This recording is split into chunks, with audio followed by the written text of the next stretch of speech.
they can name a disease after a baseball player, Lou Gehrig, I don't see why they can't name a disease after me. They named ALS.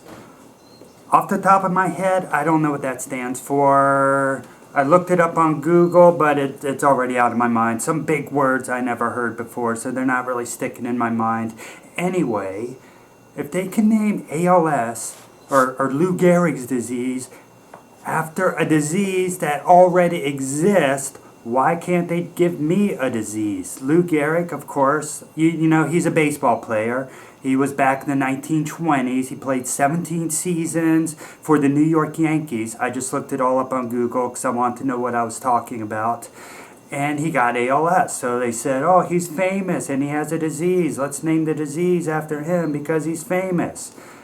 Well, I know I'm not exactly famous, but still, I'm prone to, no, I'm not really prone to anything, am I? I do have pre-diabetes, so why not name pre-diabetes the Jim Larsen condition or Jim Larsen syndrome?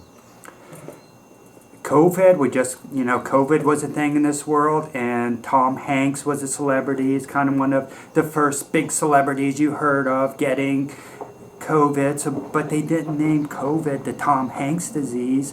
Why did Lou Gehrig get such special treatment? I remember in the 80s when the AIDS pandemic started.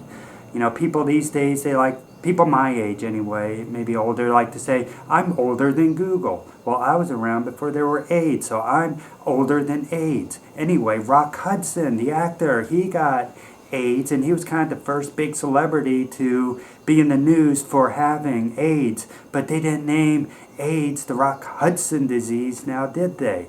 So I'm just curious, why did Lou Gehrig get such special treatment? Maybe I have a dry cough sometimes. That's something I suffer from. Maybe they could name a dry cough the Jim Larsen syndrome. I'm just throwing that out there.